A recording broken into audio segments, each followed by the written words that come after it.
How's everybody doing? It's like around noon right now.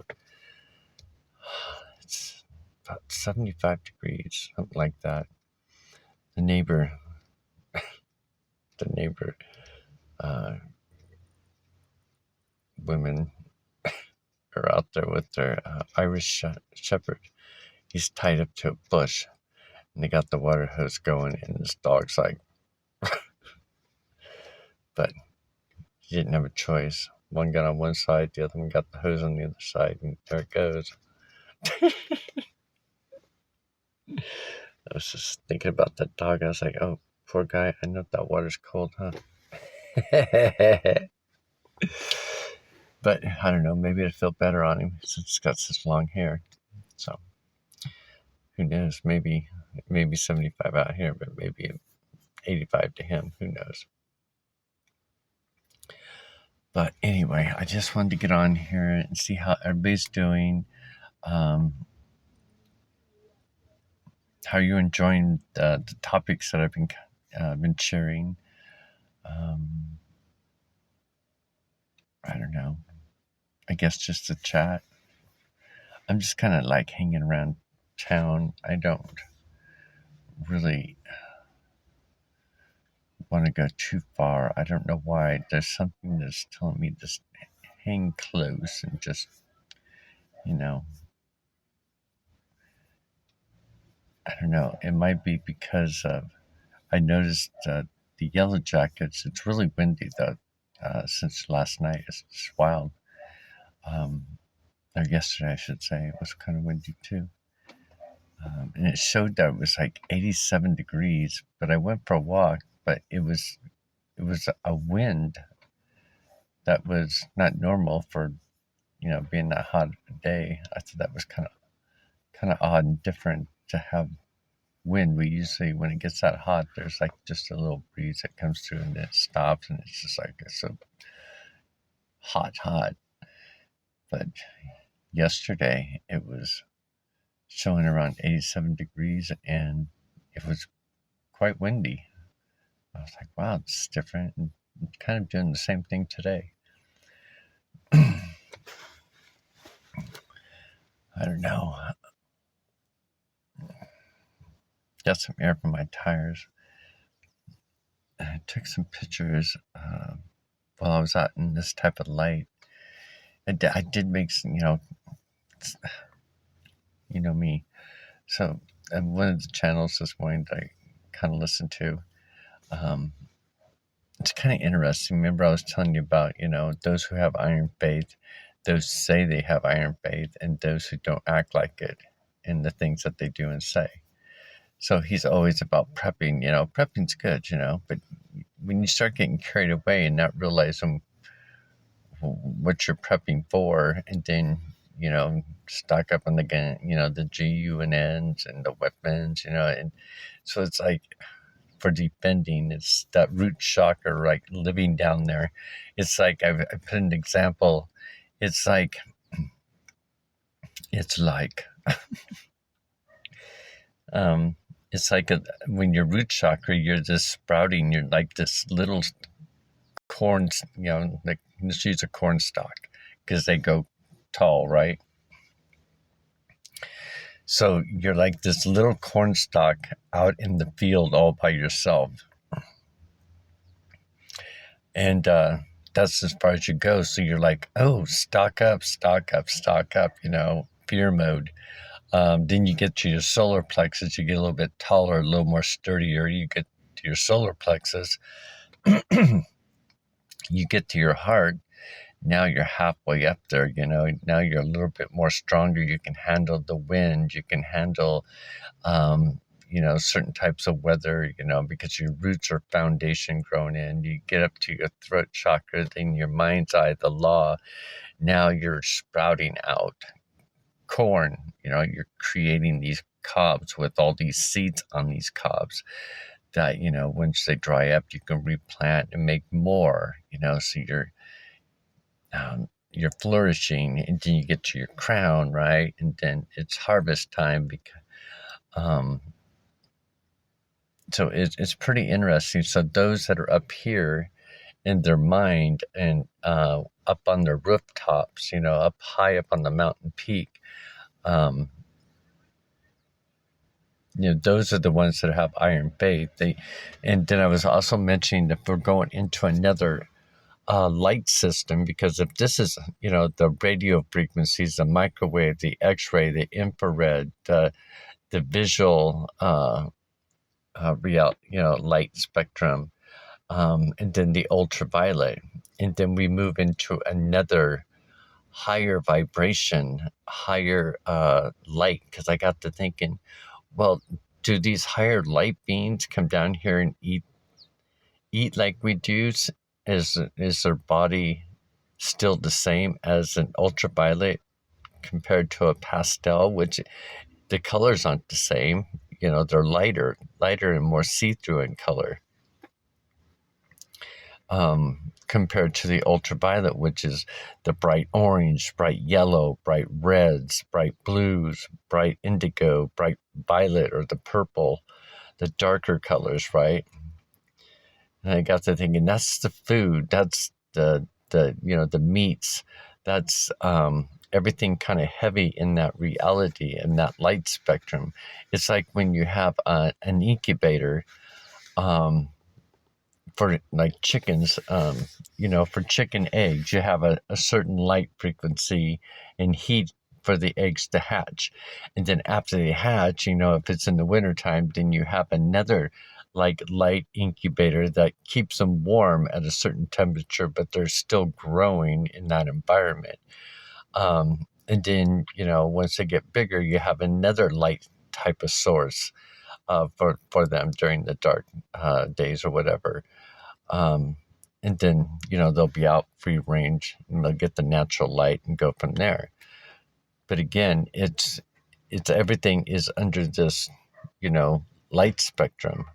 And even the food is that way, the food that keeps us, because our body's in that. But if our bodies are transforming into this pastel, X-ray pastel gamma, like, the highest frequency, then that's like showing that our foods aren't going to be the same.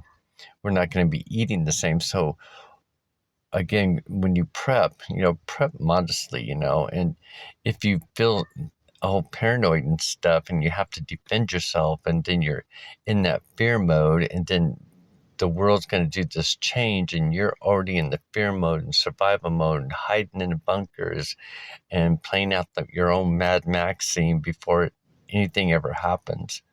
It's like another person I was listening to, it's all about fear instead of allowing things to happen, because, it's like now it's like, oh, they're going to lock down the place. They've been saying that for years, over like 12 years now, martial law, and then now that rumor's going around again. But people are spreading that rumors and they're believing that rumors and making videos about that. Or the frequency, oh, you just know something evil is doing. And it's our sun, you got to know your body, know how the relationship you have with everything. And now it cracks me up, because you try to tell them, but you can't tell. These people, it's like they choose to be in that fear mode. And I'll allow them. I'll just give them, the other perspective. But if you choose to be on it, that's your choice, your option. I can't change that. Nobody can change it except for you. Yourself can only change yourself. It's true. There's no way that anybody else can change themselves unless you change, like what I've done. Here's an example. I quit smoking for my ex, but I didn't do it for myself. I enjoy it. I enjoy drinking coffee and smoking and studying and smoking a joint, and because I get really focused, and it's so wild, because it's like my body is so wired to where, when I do smoke, I want to read, I want to study, I want to write, I want to draw.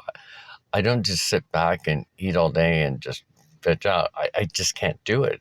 It's like, even I'm like the biggest bore when, if I go to people's house and we like smoke or anything, because I want to do something. I don't want to sit around. I just don't want to eat all day. Let's go for a hike. Let's let's try to figure this out, or let's do a crossword, or let's do this. So again, it's like I'm wired differently.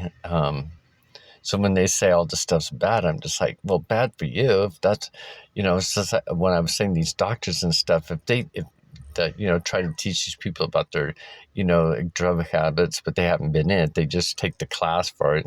And then they try to get people off of it, and they get all this money, and they don't succeed on anything, because it's like, Lord Jesus is saying experience points, right? The XP is for experience points. You've got to go through life. Even in the book, Holy Book, it says you have 30 years to teach your child. So you have 30 years of experience of yourself, and then you have children, and then you teach them. They got to teach and learn for 30 years. And then that's through experiences, what we do in life. It's just not reading the scripture. It's how we interact with people, our jobs, how we recognize our body, how we treat our body, and we start off reckless, like coming out in the world, charge, I want to try this, I want to try this, I want to try this. Oh no, that's a sin. And then you end up doing it because, just like anything, I always told you my parents would say no, and I would say yes, and I would do it. No, yes, I am going to do it. I'm the only one. That's probably why they were like, this one will just do it. But I don't do things that would harm myself, and I don't do things that would harm anybody else, because I'm too much of a crybaby. I mean, I had a hard time shooting my first deer because I got to be a man. And in 4-H, I had this rabbit. I grew up this rabbit and everything, and I didn't know at the end of the 4-H, the course, that you have to kill it and skin it. Oh my gosh, it broke my heart. I mean, that's when my grandfather started calling me a sissy boy, because he had to kill it, and and he did part of the skinning, and he made me do the rest of it, right? And he just couldn't understand why I was gagging, I was grossed out, and then I was crying, I was emotional, because it was like my pet. I was like, so attentive to it like a child. My dog's the same way. Any animal. And then, when I did kill my first deer, I was, I had to skin it, and I was gagging and puking because the way you skin it and everything. And it was, I swear, I had nightmares forever, and they just couldn't understand it. I didn't even eat the deer. My mom put it on my plate, and I took a piece of it, and it just tasted sour. She's like, "But you're not gonna." I'm like, "No, I didn't even eat that deer. I was so hurt." But I ate hamburger and chicken and stuff like that. I think it's because I didn't actually do it. I was kind of blinded by how that process was going for that kind of thing. But me, as far as hurting anything else, I mean, I'll step on a spider, an ant, or, a yellow jogger or whatever, fly. But, yeah, I had a hard time, with that part of my life. And then my dad buys us all, my brothers and I, when we turned 15, a 30-30 shot, and then that's when, you're going deer hunting, be a man. And it was after that, me killing that deer and then going through that phase, I went and traded my gun for a CD player. It was like the movie CD players, but there was like one of those big, huge CD players. It looked like a record, a big CD that you slide into this case. It's like a VH tape kind of thing, but it's a big CD flat thing. Pretty well. And I was like, oh, yeah, I'll trade you for it. A couple of weeks go by, and they're asking me to go hunting again. I said, I don't have a gun. What'd you do? It's like, I don't want it. And you go back and get it. I was like, I am not going to do it. I am not going to do it. And I never did it. They were so mad at me and furious. I'm like, what do you guys care? I said, my dad paid for it. I said, because my mom didn't have anything to do with it. It was a gift from my dad. But my stepdad was furious because, you could have sold it to me. Yeah, right. He would have ripped me off. Um, and then my mom, that's the only thing he's probably ever going to give me. She's kind of, because she was so mad at my dad still. Even he's dead and she's still mad at him for some unknown reason. That's the thing about holding grudges. She's held a grudge against my dad, and she's been married to my stepfather twice since then. But just the sound of his name, mention of his name, she just gets. I'm like thinking, oh my gosh, you carried this on your whole life, even through these marriages, and you're still cringe at my dad. And the thing that surprised me about that is that my dad loved my mom, but he just could not be around her. And he'd tell us every time we'd see him, when we start talking, he's like, kids, I'm in love with your mom. And even my stepmother knew it. That's what she attracted. My stepmother fell in love with him as part of the thing. One thing is because, and she knew it too. She wasn't jealous of it at all. She was such a cool stepmom. Really cool. Very understanding. Totally opposite of my mother. Totally opposite. And she was more spiritual too as well. And talked about it all the time. She'd go in and meditate every day. And she's like, everybody out of the house. I went complete quiet for 1 hour. We're like, yeah, okay. And I was asking my dad, I was like, what's she doing in the bedroom? He's like, she's meditating. I'm like, oh, okay, that's cool. My stepmother meditates? He's like, yeah, but we're going for a beer. I'm like, okay. We went across the streets to the bar. Every time she would meditate, we're going to the bar. We go over there and have a beer. Chat. Hours up, go back home. Have lunch. Work in the yard or something. But it's just quite interesting, the difference of the familyhood and of how my dad still loved her, was still in love with her, and of how much she hates him. And perhaps that's why she's had so much health problems her whole entire life too. I'm sure it has a big part of that. When you hold that stuff in and won't let it go, it's eventually going to take you down. And perhaps that's why, she's still going, is because there's lessons she's got to learn, but I don't know. She won't even acknowledge it. But I'm sure it's just not her. I'm just using an example of somebody that I know and that, I care about. I care about my mother. I care about all my family. Because, being right where I'm at now and understanding and seeing that, everything that happened got me away from my family, got me out experiencing, traveling the whole, the world, Japan, Diego Garcia, Adak, Alaska, Washington,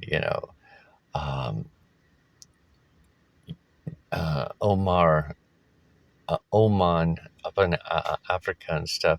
It's just a chance to be able to get out and fly and see these different cultures and environments and stuff, and you learn from all this, Plus you're in the military and you learn from them because they're from all over the United States. And then you meet these other militaries from these other bases. They're from like Britain and stuff, and mingle with them and talk with them. And but I just think it's quite amazing that all the stuff that I felt rejected and stuff at home, that was like scripted for me. For me not to get trapped, because like I was telling you, my older brother hasn't went anywhere. He's practically lived with my mom and stepfather his whole entire life, probably about 10 years less, by moving out with his girlfriend. And then my little brother, he still lives out there. He hasn't went anywhere besides California and then back. And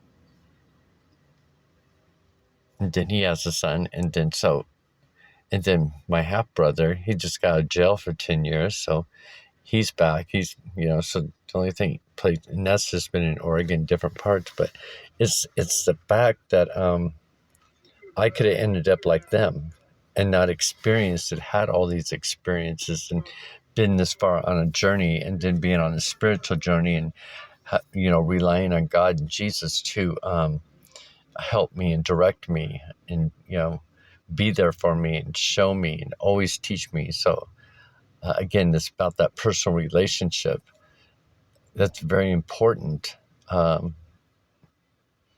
very important. And then you got today where you've got all the religions fighting each other. Everybody thinks that their religion's right, but it's like if they can just pull themselves together, right? Because you got Judaism, you got Christianity in the middle. That's like planting the three seeds, right? And then you got Islam. So on your left, in the middle is Christ, and then our right is Judaism, King David. So it's planting our seeds. So it's not just one house, like they say in Baptist or Christianity. This is the right way. Well, that's part of it. That's one of three. So you got to add Islam. No, no, no. You got to add Judaism. No, no, no. So they only plant one seed. So maybe that's why they're not strong in their house. Sorry.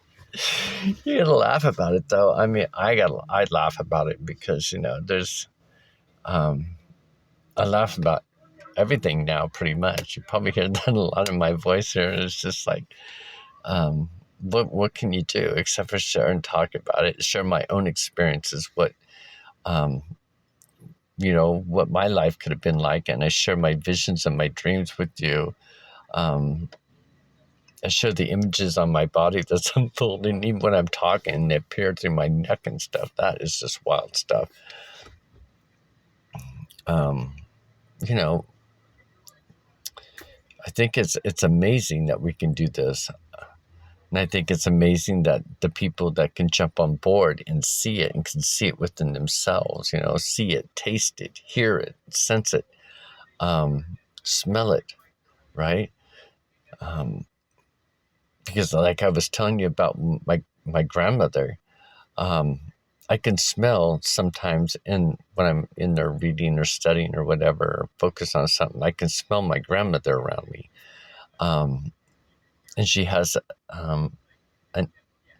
because when she would hug us when we were kids, we would always get right up into this part of her, she'd like, and hug us and like, so your the constant smell was like on your face. And she had that sweet, flowery smell kind of like thing. And a wood burning, because she always had a wood stove, and she lived in the country, that kind of thing. So it's just a particular scent. And I can feel myself smiling, going, I know you're with me. I'm like, because it's so strong sometimes. I'm just like, and of course my light's going to flicker sometimes through the night and stuff. So, it's like, they're all here, they're all watching. We're always being watched at all times,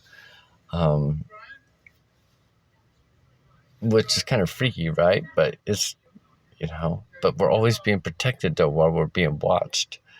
And then sometimes things will happen to us, and be allowed to happen to us, for us to get out of our phone, to get into seeking God and staying on it, and not be like, the New Year's resolutions and starting at the gym and only doing it for a couple of months and then give it up and not doing it, for another 8 months and then trying it again.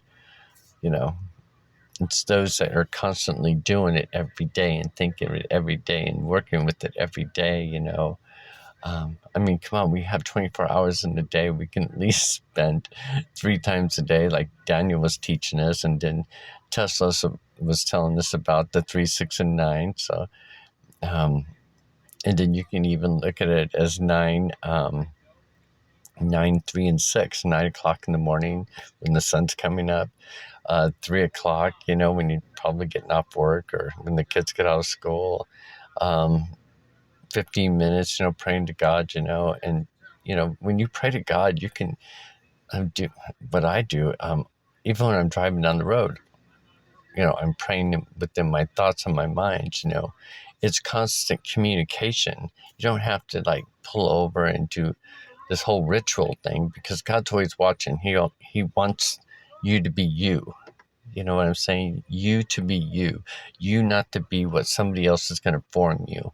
You know the book, you know the laws, you know what he wants, the love that he has for you, but you also have to know the judgment that he has for you as well.